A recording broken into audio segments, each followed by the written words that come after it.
We are mid-international break. Time to take stock on the Blue Monday podcast.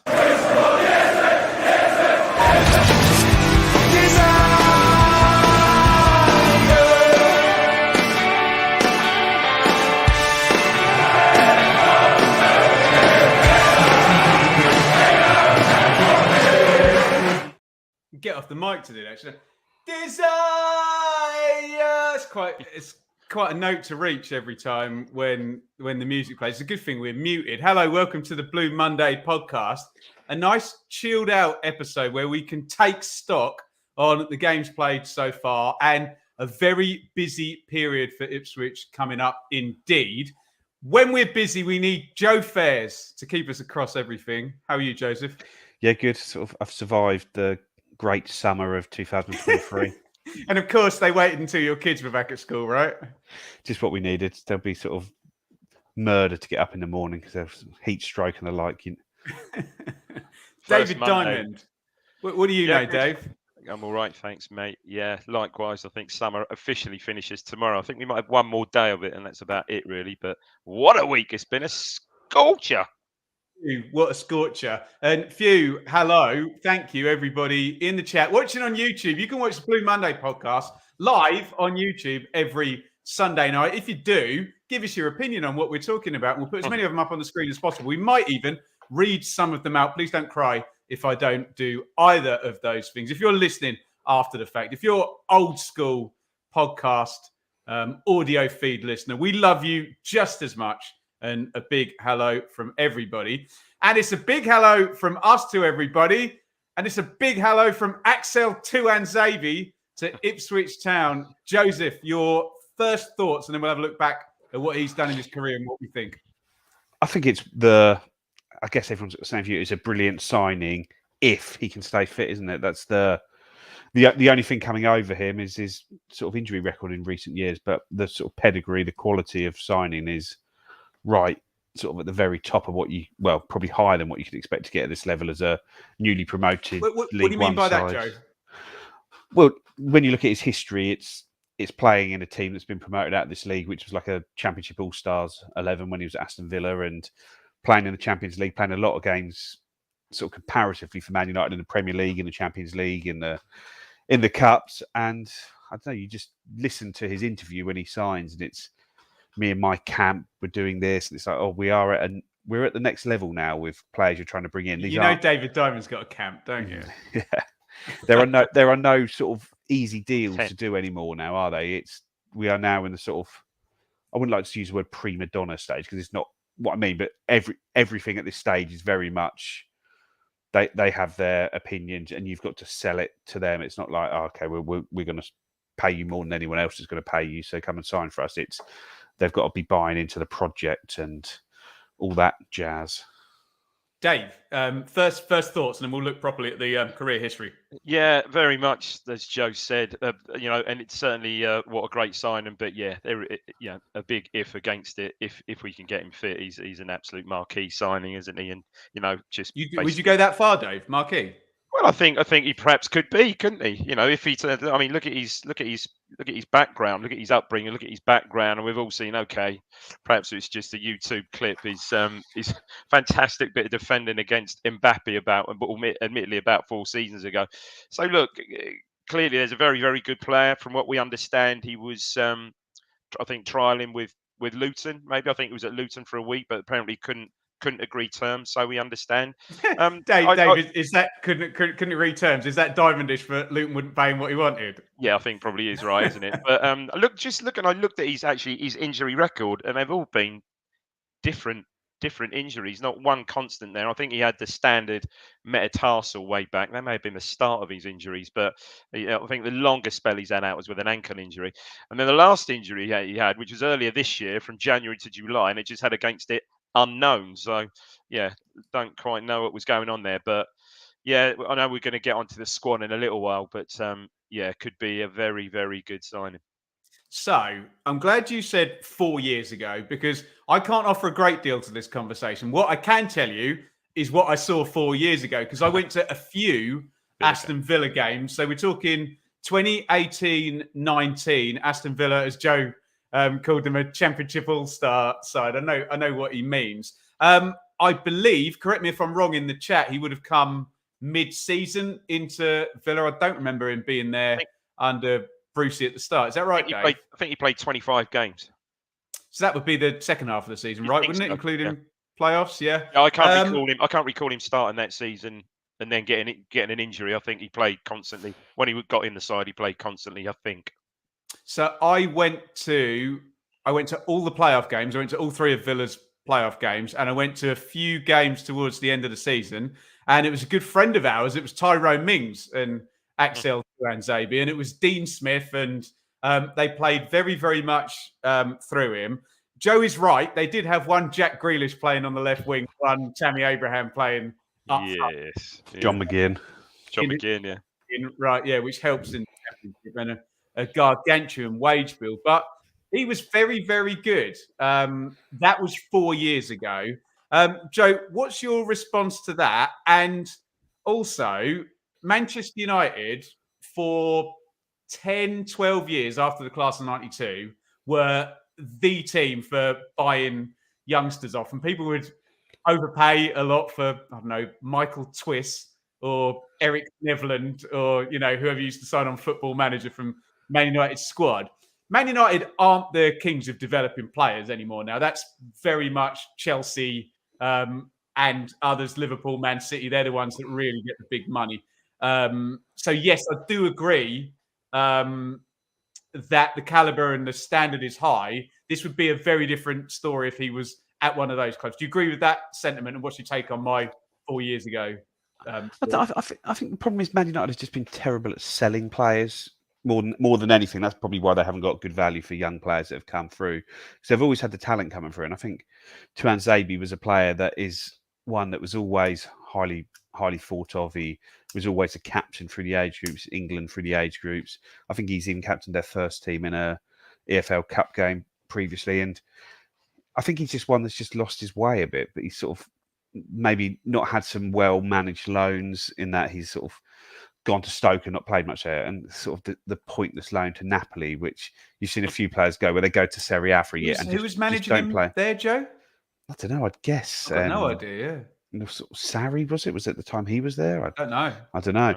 But yeah, and you see this quite often. English players go to Italy for a loan and just don't play at all, and it's, I know, just I don't know if he was injured or not, but it's just a waste of a season. And you're now getting to a stage where he's 24 now, 25, and he's just got such little senior football under his belt. But then you could say the same about Nathan Broadhead, who's a similar age and has played sort of 60, 70 career games, where there's obviously, you look at all four loan, or sort of the three loan players, and Tuanzebe, we bought him with Scarlett, Williams, Hutchinson. They're all top club academies, youth internationals, that sort of real high caliber, high potential players, and it's just picking them up at different stages of their journey, isn't it? And this is one that we've been able to pick up on a permanent transfer, where I think people would have thought you'd be mad if you at any point you'd have said, oh, he's going to drop down as low as he effectively has dropped down now.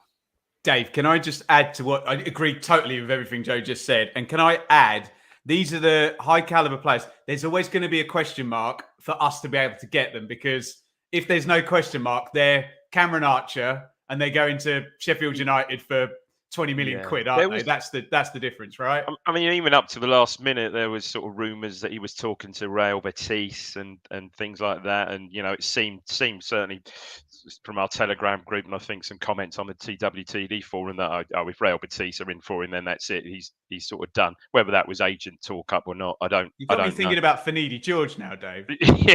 yeah, of course, yeah. And Dennison. But look, as I said, it could be the signing, that fantastic signing. But yeah, get him fit and let's see.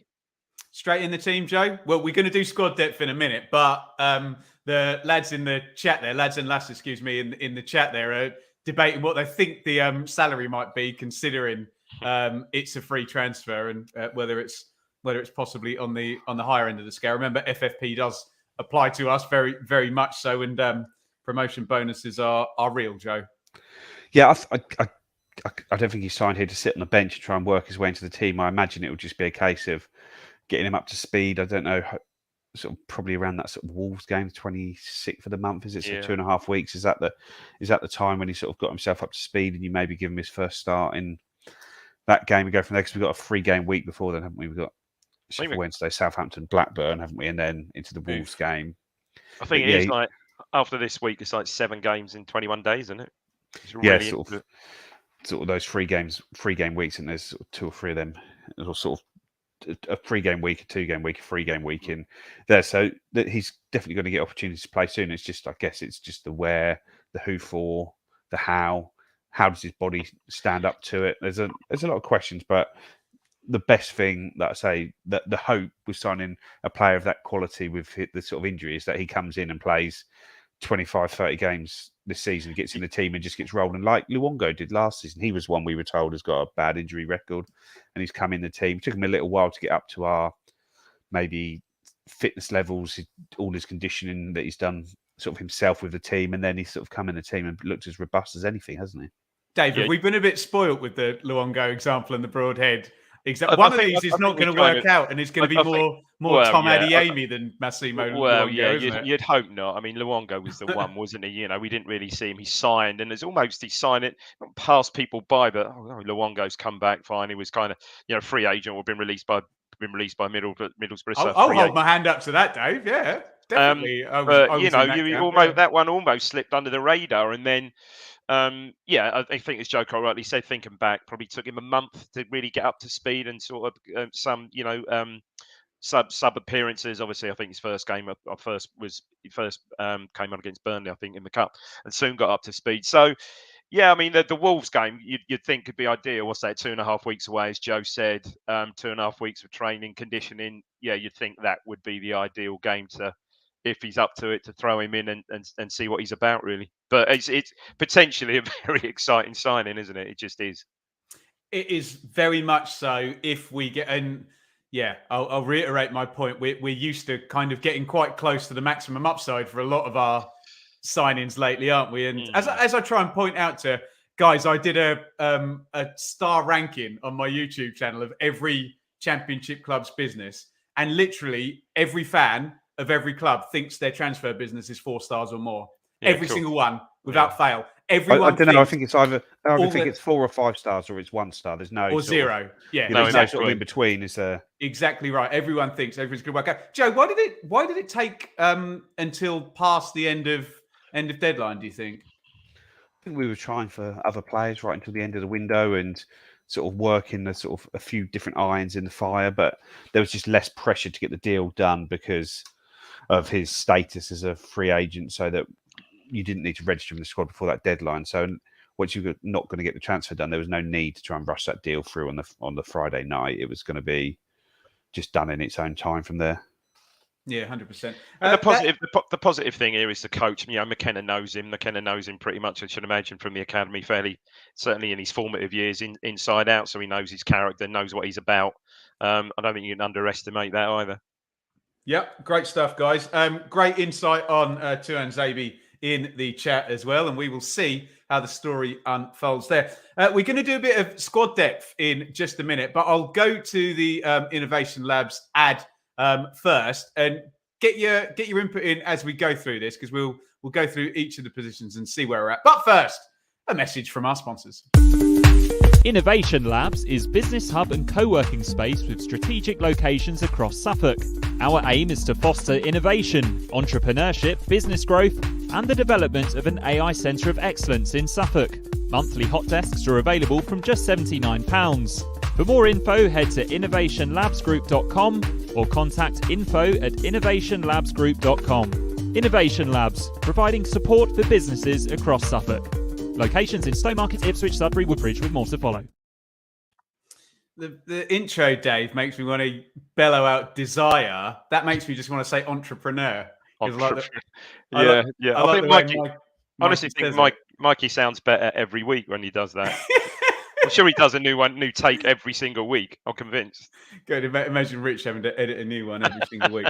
Right, squad depth. Join us with your opinions on this. Joe, goalkeeper is arguably the one that shifted the most out of any other position in the squad, hasn't it? I've kind of moved from Gladkey, keep it warm until Walton gets back. And I think you might have even said it yourself, Joe. I don't want to misquote you, but, just damage limitation, do as good as you can and get Walton back. But he's done rather well. So how do you see that having changed in the 5 games that Gladkey has played, Joe?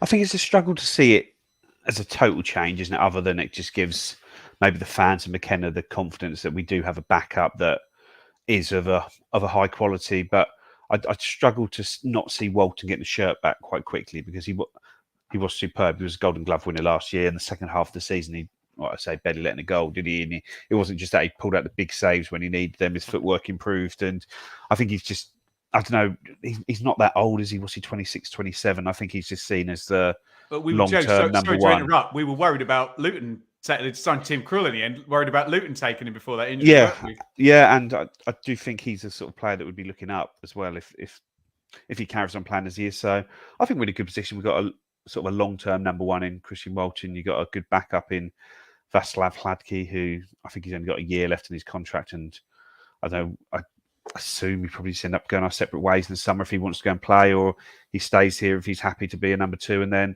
Slicker coming up below them, who's done well enough in his 2 League Cup games and looks like a player that they think has got a real future, especially with the sort of 3-year contract they've given him.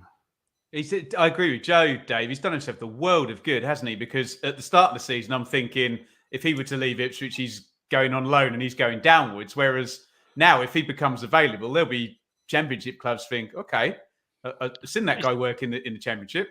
He's done superbly well, and full of admiration for the guy, really, because it was as Joe said, Walton was clearly number 1 Golden Gloves winner last season, and I don't think I was alone, and I'm certainly within our pod group, when it was announced just before the start of the season that Walton was going to be missing for they thought it was 7 weeks, perhaps thick end of 2 months. People were gutted. It's a disaster. Out of anyone, you'd think Walton and Morsey, that they were the 2, and Walton's. And you think, and perhaps first 10 minutes, bit of a shaky start for him, bless him, first 10 minutes against Sunderland. But since then, he's just pretty much Leeds game, I guess, apart really. He's sort of grown in confidence, and he's done really, really well.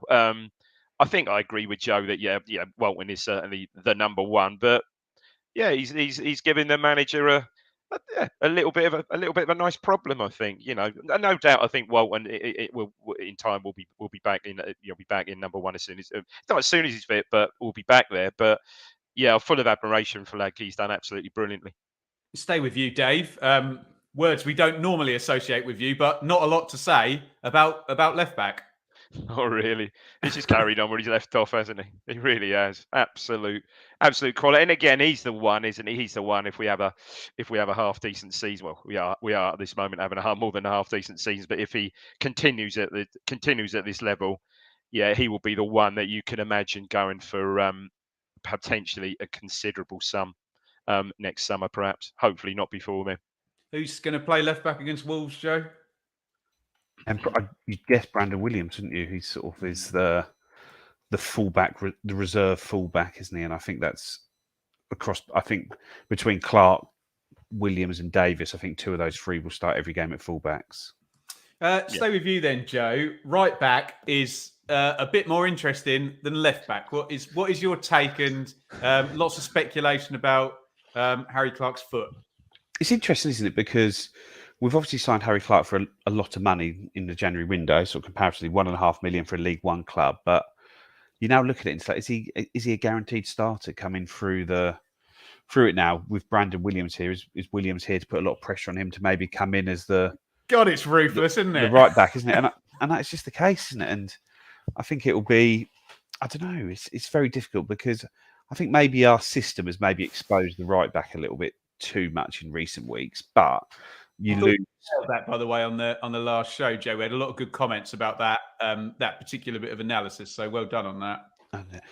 And you, like I say, you lose what is effectively the forward thrust to try and solidify defensively. So McKenna is obviously happy with it, but is Williams a better defender than Clark? Is it? I don't know. It's difficult, isn't it? And then you've had Don Ball play there a couple of times.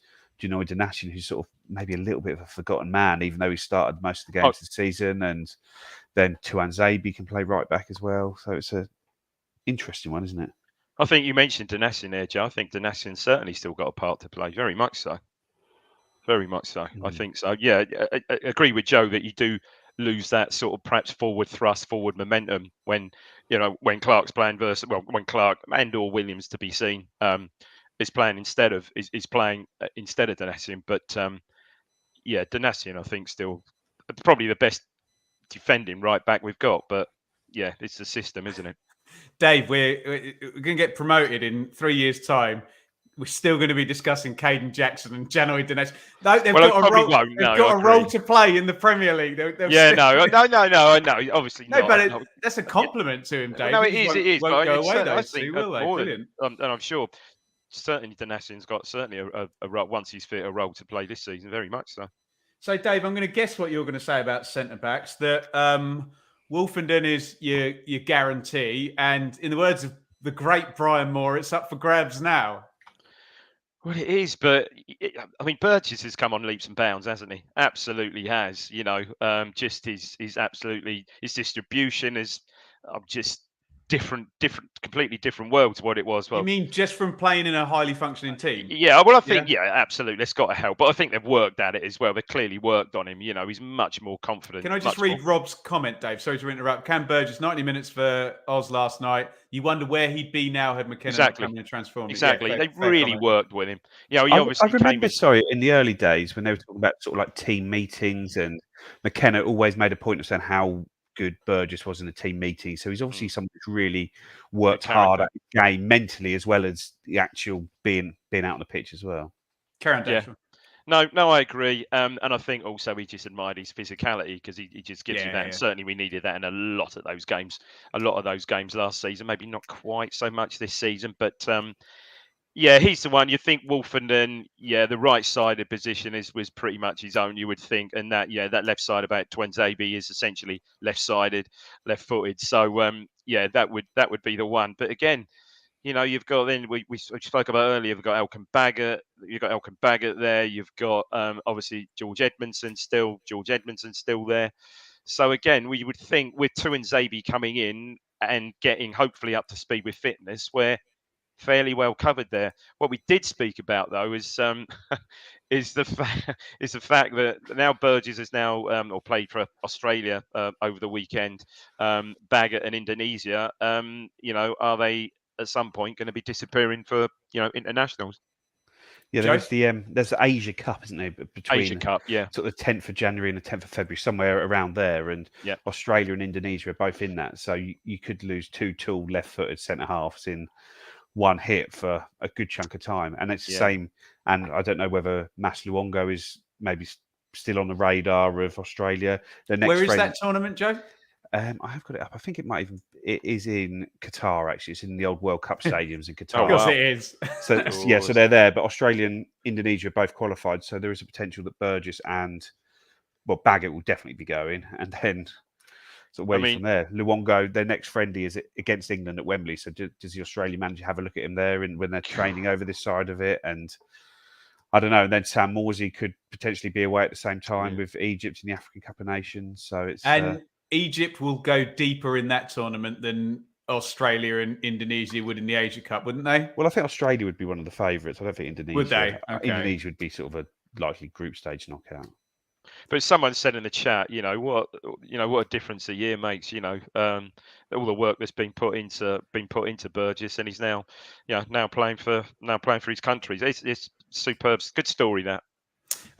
Joe, central midfield, and I guess you and I try and bang this drum, and Massimo Luongo is having absolutely none of it, is he? Talk to us about central midfield. Well, you've got Morsy, Luongo, Jack Taylor. I guess that's the difficult one between those two. It's like who is going to be the starter at the end of the season, and I said at the start of the season, Luongo signed a 1-year contract. Taylor signed for 7 figures and signed a 3-year contract. I agreed. You'd expect that Taylor will be the one that starts the season in the team. Well, he hasn't started the season in the team. And I think you'd still expect he'd be the one that finishes the season in the team. But do you write off Mas Luongo at your peril, because he just has You're been absolutely right off. superb, hasn't he? And just keeps going. I think you got Lee Evans as a reserve, Don Ball as a reserve, and I don't see those two getting many. Well, I don't really see them getting any starts in the league. They might be players that are used to help close down games. I think they've both done it. Yeah. Ball's, his versatility helps, and he did it at Sunderland when he came on. I thought Evans was excellent when he came on. I know it was in like the 87th or 88th minute when he came on against Cardiff the other week, but they've just got to be there ready to play their small parts in it, and their big part that they play is in training in the week and keeping the starters ready, really. And that's not even mentioning Cam Humphreys. No. Luongo has been absolutely superb, hasn't he? He's just been that player, that rev. You know, let's put Broadhead to one side, 'cause I think we all hope that Broadhead has turned out everything that we hoped he would be. But Luongo has just been magnificent, hasn't he? And him and they just complement each other so well. Far better footballer than I ever imagined he would be, Luongo. Dave, if Joe is right that those two tournaments coincide, they could both be gone for absolutely potentially a few games, and it could then be Don Ball and Jack Taylor, for example. What's your thoughts on that?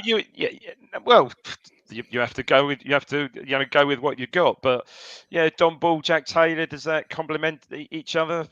Possibly different, fairly quite different players. I really liked Taylor last week. Last week, I thought he had, when he came on against Cardiff, I think he had like 15 minutes, probably the best I've seen him play. Really got on the ball, used the ball exceptionally well, and you can see £1 player is that you can see the player there. But it's going to take, if he stays fit, it's going to take something to shift Luongo. I still say that. Okay, right hand side.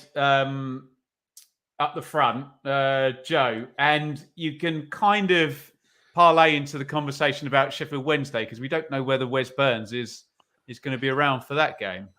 No, because he came on and played sort of 20 minutes against South Korea the other night in his usual role for Wales, which seems to be left wing back, which I don't know, seems strange. But whenever I turn on to S4C, that sounds like a sofa school glitch, Joe.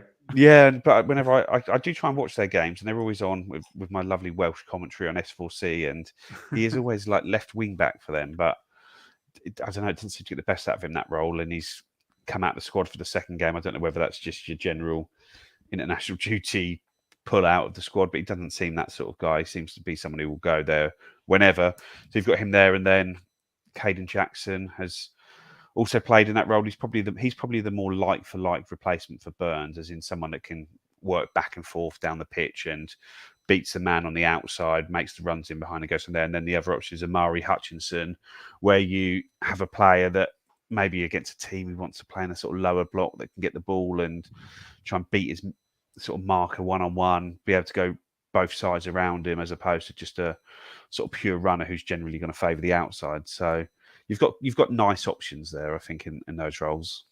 He's another one. I thought Hutchinson last weekend came on with a sort of brief cameo and did himself no harm, didn't he?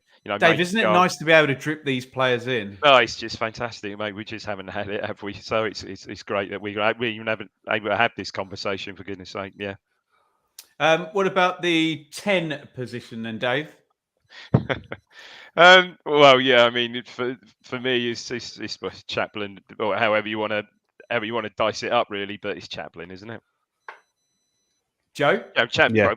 Yeah, of course it is. Yeah. Well, Luco's not really putting any pressure on him in that role, is he? And I don't know who else is there to. Maybe does Dane Scarlett potentially play as a 10 sometimes to somebody? That's a good point. Because whilst it is a 10, it's almost a second striker, isn't it? Where you're someone who's just trying to get into the box on that second line for crosses. Edge of the box, yeah. Shots in there, isn't it? So in that pocket, yeah. Maybe Scarlett, somebody that might be able to put a bit of pressure on there, because that is somebody who needs to be able to score goals, and I don't see anyone else in the squad that could do that other than sort of Broadhead. But you sort of take him away from where he's good.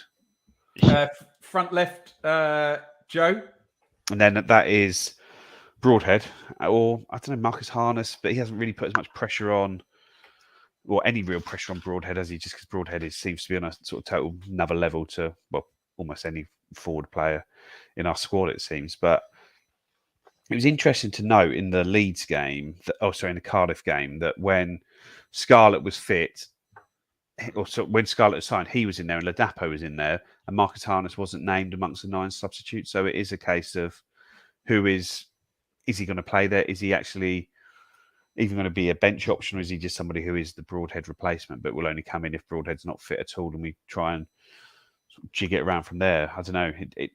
I don't know. I like Harness. I thought he had a really good start to last season, but he's probably one that maybe hasn't kicked on as much as you'd like him to from that original one, which is probably part of the reason why we signed Broadhead. And probably one of the reasons in terms of Kyle Edwards going out as well. I think we said Harness seemed to have won that fight, Dave, if it was a 50-50. Yeah, it kind of surprises me. I think perhaps because Marcus Harness has just got perhaps 1 or 2 more strings to his bow than Kyle Edwards. I thought I really liked Kyle Edwards, but yeah, a player that age needs to get out, playing games, not just coming on for small sort of cameos, really. I think there is an element as well that Kyle Edwards was signed by Paul Cook in that first summer for a free transfer. He's got 1 year left in his deal, where Marcus Harness was a £600,000 signing when we had Portsmouth's best player. Yeah, Kieran McKenna was here at the time. Sam Williams, head of recruitment, was here at the time. Gary Probert, the sporting director, was here at the time. Obviously, Mark Ashton was here. So that is very much a signing made by the management team that's in the building now. So they always are going to give that player the benefit of the doubt because they wouldn't have signed him otherwise. So I think there's a lot of factors at play there. Maybe Edwards did do more, but then Harness never seemed to sort of get over that injury he picked up, did he? And from there, and I'm sure he'll come up with some valuable contributions this season. He didn't, Joe, but as I said, I think Harness is perhaps just more of a rounded player. Yeah, fair enough. We'll stay with you, Dave. What's the hierarchy in the number 9 position now, especially with Scarlett in the building as well? Interesting one is George Hurst, isn't it? I think George Hurst is your focal point up there. Obviously, he's carrying an injury. What lasted half an hour last weekend and looked in some three game week coming up, as Joe said. Yeah, as well. looked in some discomfort. And in typical McKenna fashion, at the moment everything he seems to be touching turns to the proverbial gold stuff. Ladapo comes on and turns out to be the match winner. And then of course in the window we've got the long much admired by McKenna, Dane Scarlett. So if everybody's fit, it's I think pretty much everybody would agree. I think George Hurst, and then again, it's what options is horses for courses. Again, coming on the bench, Ladapo. We saw what Jackson did against Stoke, and obviously, he signed Dane Scarlett for a year's loan. He's going to hopefully get a chance at some point. Again, that Wolves game's a nice game coming up, I think, where these players will get the starts. Joe? Yeah, I agree with Dave on that one. I do think the hope is surely that Dane Scarlett can pressurise George Hurst a little bit and try and pick up his share of the minutes in that first point. But we'll see. Ladapo, he's a difficult player to write off, isn't he, after he comes in and scores the goals. And I think he'll have his role in the games where we're playing against a low block, but I just don't think there is that many of those games this season unless we really keep flying at the top of the table. Well, there might be one next weekend, according to Wednesday's performance against Leeds. But we will be talking about that far more on the preview show on Thursday night. And between now and then, you are going to get a wonderful one of our combined 11 videos. Craig has done a combined 11, which should be dropping on Tuesday for the Sheffield Wednesday game. Whilst I'm in plug mode, of course, we'll be here this time next Sunday talking about hopefully a positive result against Sheffield Wednesday, being as we're going to Southampton on the Tuesday night. That would be very, very helpful. So come and join us for that, and come and join us live and in the flesh at the second Blue Monday live event, which will be at Portman Road after the game, 7:30 start after the game against Preston on the 7th of October. Tickets, it's bluemondayitfc.co.uk. Have a look there on our socials. You'll find everything you want there. But I think, Dave, you're a smart guy. You're good with money, aren't you? I know what you'd do. You would take the 2-week free trial with Telegram because you get a deal on tickets through the Telegram. It's exactly what you do, Dave. You'd unsubscribe from the Telegram. I'd unsubscribe and subscribe again just for that. Just to do that. All over that. all over it. Yeah. Yeah. So really, really looking forward to that. And I mean, it probably won't be at the time, but Joe is first against second at the moment, Ipswich against Preston. Oh. So sounds like a good one to me, right? Yeah, it should be an unbelievable game, a great night. And if we're still in that first or second position at that stage, then there'll be some giddiness going on, I'm sure. Oh, Yes. Giddiness ahoy. Let's get into a little bit of, we don't want to go full lock, stock and barrel review of August, but what I thought is if we just look at each game and kind of, what did we learn? What did we find out that we didn't know from this team last year for each of these games? So let's go to you first, Dave, and a very, very different experience than we were used to on opening day against Sunderland, where a lot of defending was done, let's just say. And can I say a fair amount of clinging on was done? Is that fair on opening day? I think what did we learn at the Stadium of Light? more than fair. Well, certainly, I think what we learned at the Stadium of Light that we're not going to dominate the ball like we did last season. As 66% possession against, which last season, let's rank it was absolutely virtually every game was the other way around, wasn't it? So that was that for a start. They started off really quickly. Probably should have been one up, shouldn't they? Bellingham was a terrible, terrible miss, but. Yeah, that 20-minute spell just before Broadhead scored, and that 10 minutes or so after half time when we got the second goal, we were excellent. And then, to be fair, we've said before, certain incidents changed the game. At 2-0, they have a player sent off, whom gets second yellow. He's off. And the game kind of changed, didn't it? From then, the crowd got up. The crowd were really felt with great injustice. It was deserved second yellow on Davis. And yeah, we were clinging on. It was, and then of course we got the third. That was the first day of the new season, the Sunday. 13 minutes of time. 13 minutes of time added on. And it was back to the wall. And as we said, we mentioned him earlier on. Totally indebted to Aladke for that last scarf save that got us the 3 points. But yeah, a bit of a baptism of fire, but a notable win, a sort of message sent out to the rest of the division that. Yeah, that's we all said Stadium of Light away at first game, 40,000 fans in there. It's going to be really, really tough. But we saw it out, showed good character, and got the 3 points. But it was a bit of a learning curve, that one, I think. Do you agree with that, Joe? And you're muted, Joe. I don't know if you've muted yourself. Yeah. Oh, it's just this is just a lot faster, this league, and we're going to need to be a lot sharper at playing out from the back and against the press, because some of the presses we're going to be up against are nothing like what we've seen in League One. But just quickly, I was muted because I was reading something. Rob Page has just spoke about Wes Burns, and he said Wes came on and he's tweaked his hamstring. We've got a duty of care to the player and for the club as well. So I think it was too risky to bring him. He's pulled his hamstring, so it's best off to send him back. So he sort of starts by saying he's tweaked it and then finishes by saying he's pulled it. That's on TWTD. That doesn't bode well for the next 3 games, does it? That's 3 games. Too risky to bring him does mean surely that they could have taken him and taken a risk on him, but they've decided not to. So it must just need some management, would be the hope. Yeah, maybe a tweak more than a pull then. Interesting. Very, very interesting.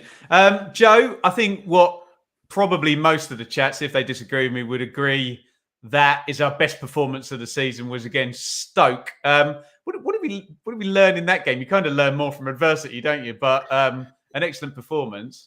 It's difficult to say with that one, because that was a game very sort of reminiscent of a home game sort of last season where we were just the better side. They sort of couldn't really deal with anything that we had, and we just beat them sort of 2-0, flattered them really, I thought. But I guess what the key thing we learn is that we aren't here to make up the numbers in this league. We're not here. We're not going to be looking down the table really in this league. I'm not saying we're going to get promoted. We're going to do this, but we're not going to be a team that's involved in that relegation battle at the bottom of the league, which some newly promoted clubs would expect. I don't think many expected of us when you looked at the bookies odds, the predictions, the experts, and what they were saying from there. I think most people expected us to be sort of at the worst, a sort of mid-table club, and I think that is probably what that game showed, that we are too good a side just to be dragged down to that bottom part of the league.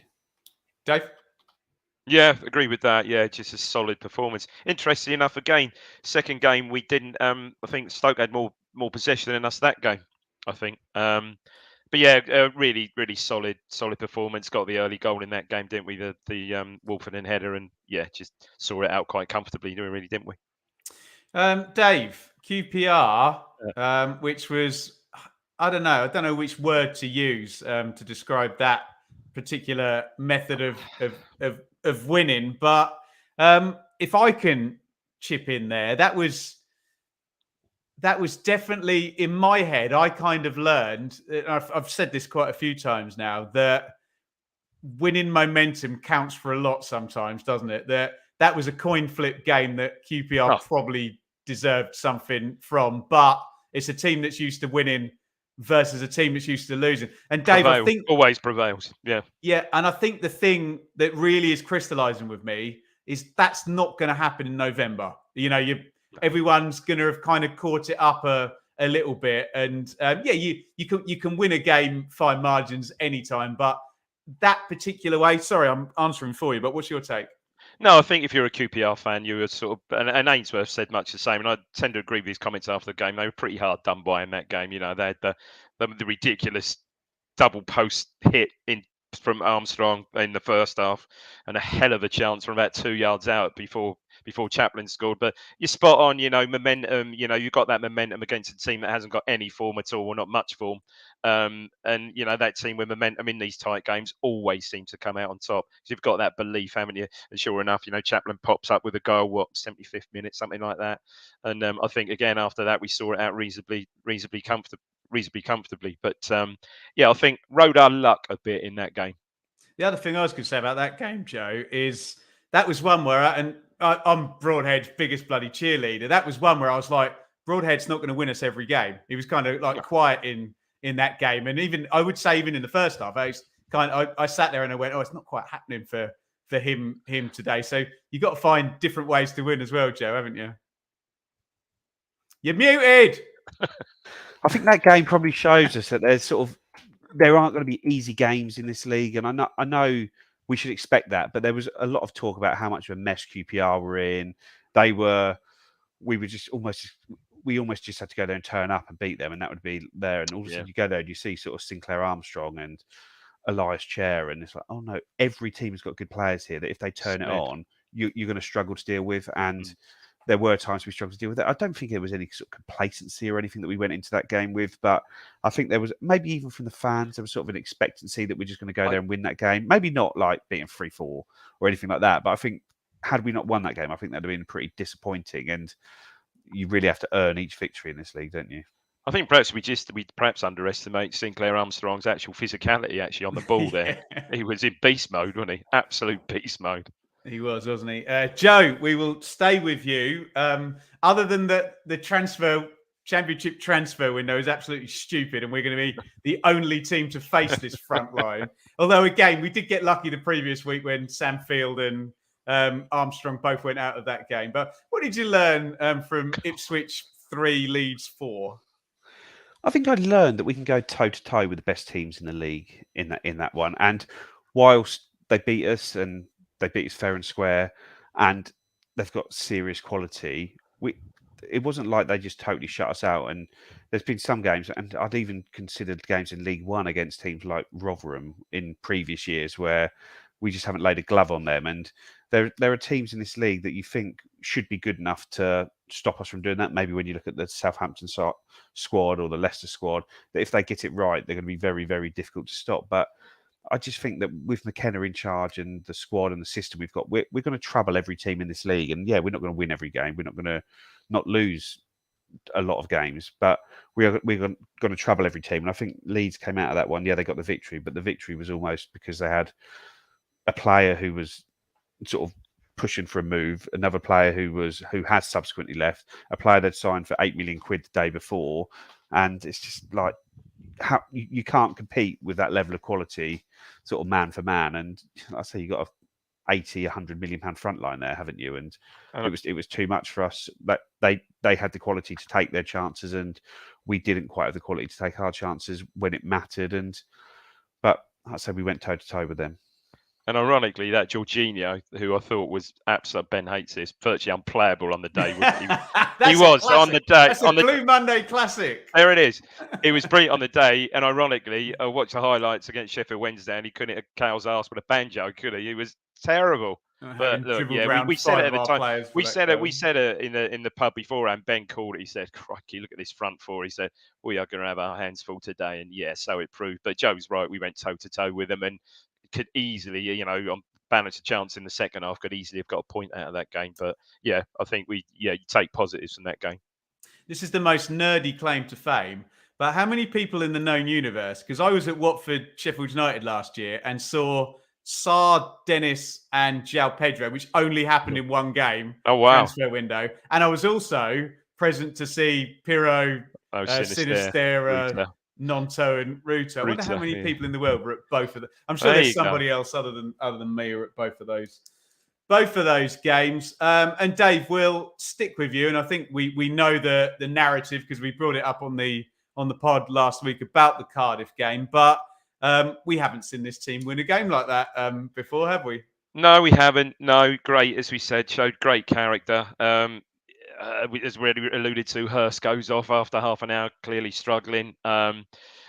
Thinking who's going to come on, because the previous games it had been Jackson, but the Dapo comes on and ends up the match winner. But I think we gave a nod to the quite strange tactics by the Cardiff manager after the first goal, going into certainly be from having that focal point of Mite up front, who was having a really, really good game, just to go sort of 5-4-1 pretty defensively and just invite us on, cost him the game really, and just gave us that confidence, didn't it?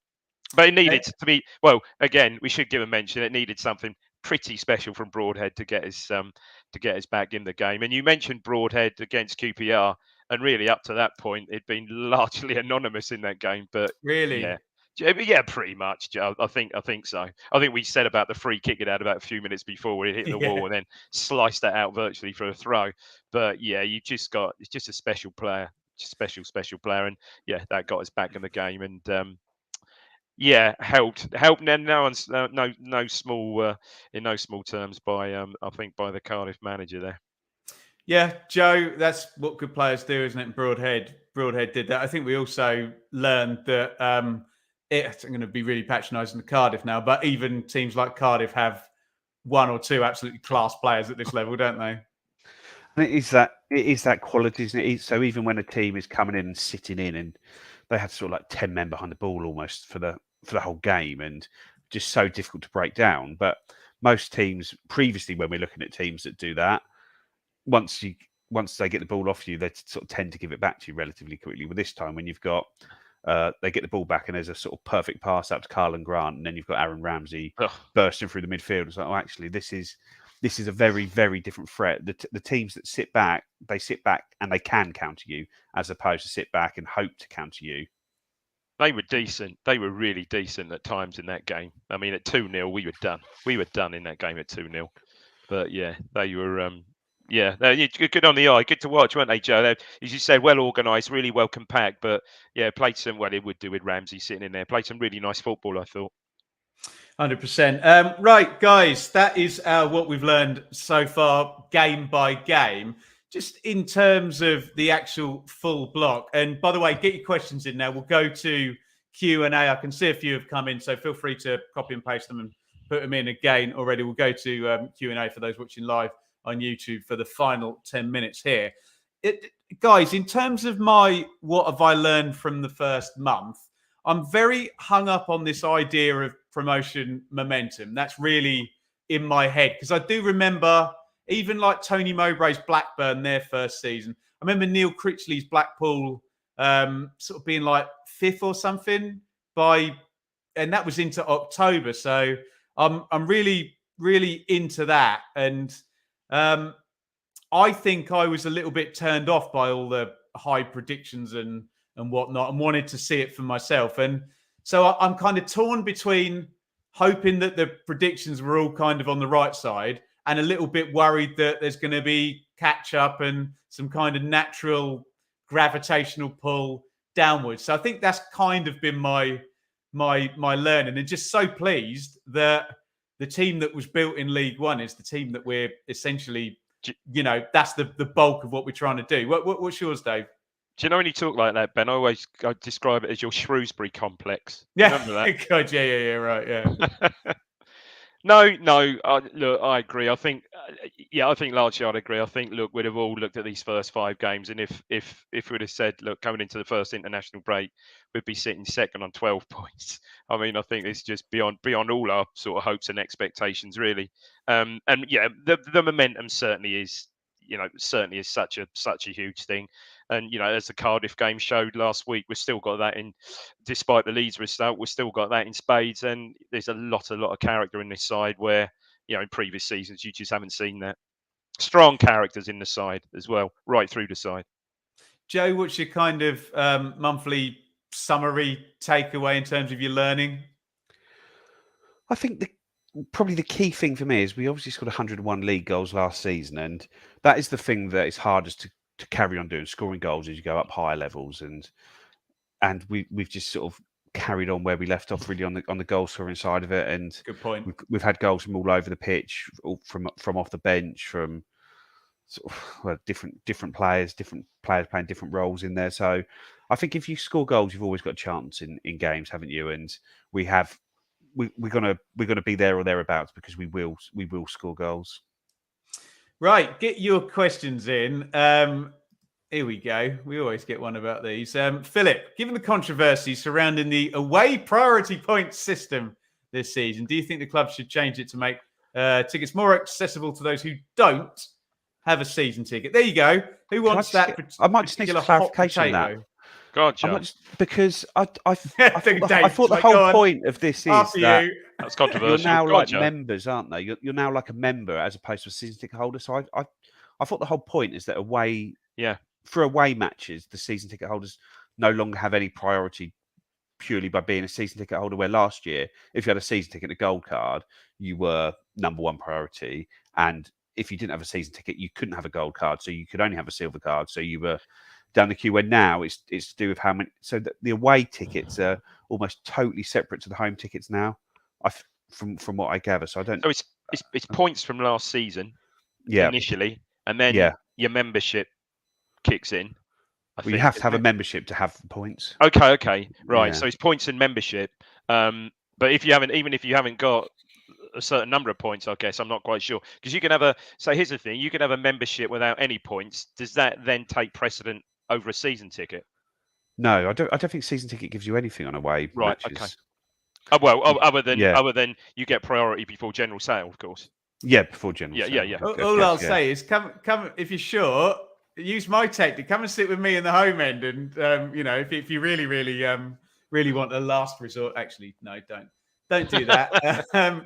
Michael, do you think we will have any games this season that will be easy? Can I answer that? We will. I don't know what they'll be, but we'll get somebody when they've just sacked the manager or something, and they're an absolute mess, and someone's suspended, and they're in.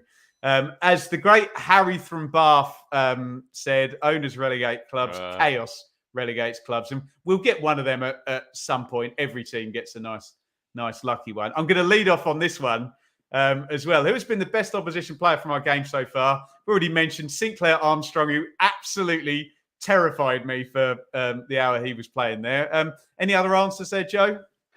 Well, Dave mentioned, but I thought Ruta for Leeds was excellent. Jorginho, Ruta up front. I loved watching Archie Gray in the midfield at his age, but I think part of that is because he's 17-year-old.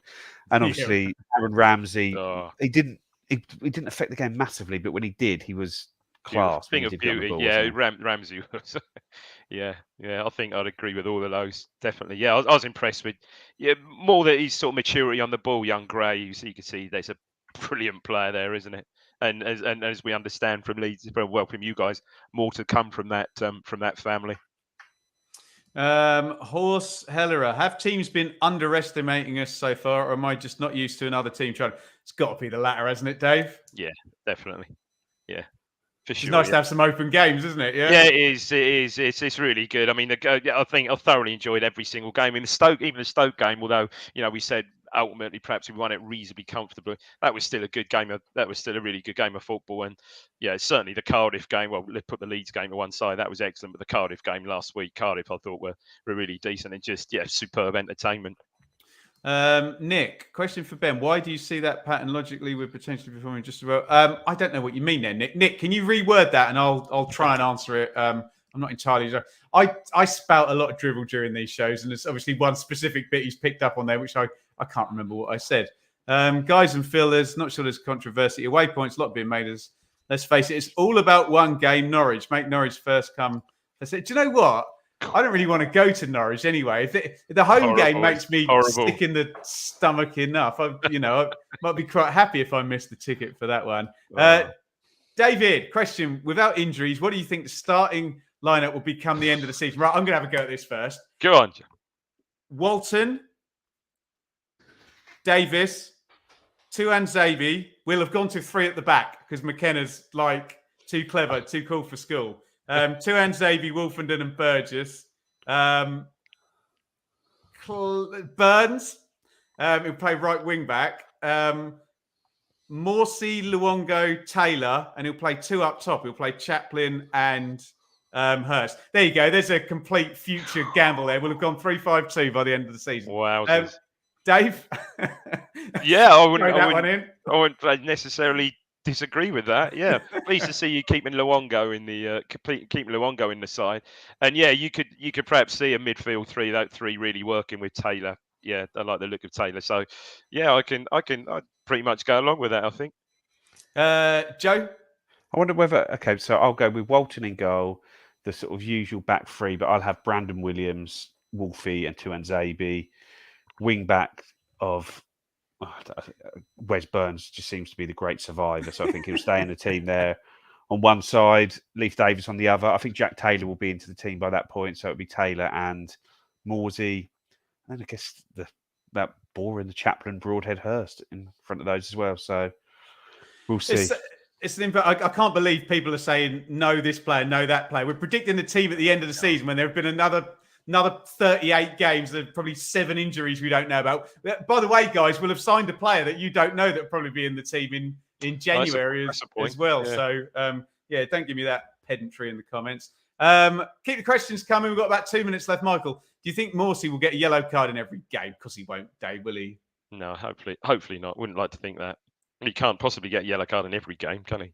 Every game he plays, perhaps. Every game he plays, yeah. No, I mean, 46. Yeah. What's he on it? What's he on at the moment? 3? Do we think? 2 or 3, isn't it? Yeah. Maybe that break will do. I'm trying to remember. Yeah, maybe. Do you remember when Ben Pearson played for Preston? I think he managed to get 15 and get to the Rottweiler, wasn't he? Yeah, where you like get a 5-match ban or something for the 15th yellow card or something. I mean, when you think last season, incredibly that span of time he spent on 9 bookings was just incredible. So he can. Mind you, that was League One. He was strolling most of those games. To be fair, maybe we just need to tell him he's on 9 already. Yeah, maybe that's what it is. Yeah, can't afford one more, Sam. There you go. Brilliant stuff in the chat, guys. That will do for the Q&A. Joe, period ahead now. What are you kind of looking forward to, and what are your thoughts on this next?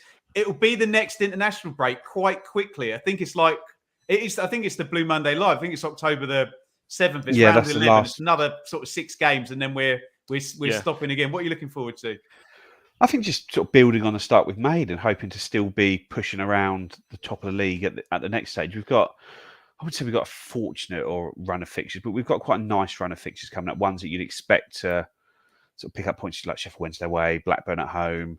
Those games coming up. I know we've got Southampton away, but they still seem to be settling into the new style. So I think just got a real chance to just push on from where we are, and we're going to need to be relentless near the top if we do have any ambitions to get into that top 6. You've really got to push on, don't you, at this stage when we've got the momentum still. Dave, I want to mention that Southampton game. So there's been 22 goals in Southampton's 5 games so far. And as Joe pointed out, we're banging in 2 per game as well. That could be... Do you remember a 3-3 draw and a Mark Venus Thunder Looper. That was a good goal, that was, wasn't it? Wowza, Rudy. That's still going up, isn't it? That's still going up. It's somewhere in orbit right now, orbiting Mars. Dave, what are you looking forward to leading into international break? Yeah, I am. I mean, it'd be nice to get 3 points Saturday at Sheffield Wednesday. So we almost got, so not free hit as such, but it does give you that. Know what you mean, yeah, and if we can come out of, we said it last week, if we can come out getting in towards, Blue Monday Live, the next international break, pretty much still around 2 points a game, I think everybody would be more than pleased. But yeah, that Southampton game apart, Joe's right. There's some games where you'd hope to pick up a decent amount of points, but it's crazy. Look at the results last weekend in this division. It's absolutely mental, isn't it? It is absolutely crazy. So you just can't call it really. But I agree with what you said earlier. I think extended highlights of that Leeds Sheffield Wednesday game, and Leeds missed chances, but Sheffield Wednesday looked a lot more compact and sort of solid, really. They can't do that. I mean, we'll discuss this on Thursday. Joe, they're not going to do that at Hillsborough, are they? You wouldn't have against a team they finished one place behind last season. I don't think it would work if they tried to go that way against us, and then the fans would not be happy with it, would they? They would absolutely not. No. Rightly, the mood is not great in the camp amongst Sheffield Wednesday fans at the moment, as it is. So I'd like to see them try that. It would help us. It is not. Guys, Tuesday, I think, Craig's Ipswich and Sheffield Wednesday combined 11. On Thursday, we will be back with the live show. Dave's got his hand up. I was just going to say, just thinking about Craig, Sheffield Wednesday, Ipswich, Steve Whitten may make that team. But I think there is a chance, yeah. No spoilers. Well, I don't think we need spoilers for that, but anyway. Okay, fair enough. And we'll be back this time next week. Please, guys, we would absolutely love to come, or love for you to come and see us after the Preston game. You can head into BT's bar, and I think Ipswich Town are going to lay on some extra food there at that point as we're turning around the room, as they would say at a wedding. And we will kick off festivities in the Sir Bobby Robson at 7:30. So we would absolutely love to have you with us. So please do check that out, bluemanitfc.co.uk to buy your tickets, support the podcast. We love doing these live events, but they are a bit squeaky bum time as you're trying to sell tickets, as you can imagine. So please do get involved. And if you are a Telegram member, you can get yourself a bit of an offer. And I'll be completely honest with you, I can't quite remember what the offer is, but it's on our social. What is it, Joe? You save £2 off your ticket. There you go. Save yourself £2. Can we do that as a percentage rather than £2? It will say 20%. 20% sounds way more than £2, doesn't it? Brilliant. That's just my marketing prowess coming in there. I'm basically the Mark Ashton of this parish, aren't I? Do I want to do that? Right, before I ramble myself into trouble, last word from you, Dave. Cheers, everyone. Thanks for listening. And here's to 3 points at Hillsborough. Joe? Yep, congrats to Sam Morsey getting back into the Egypt squad and getting his first cap in 5 years for them as well. So it's really, everything is positive about the club right now. Do you know the words to Walk Like an Egyptian, Dave? They're a bit weird, aren't they? Oh.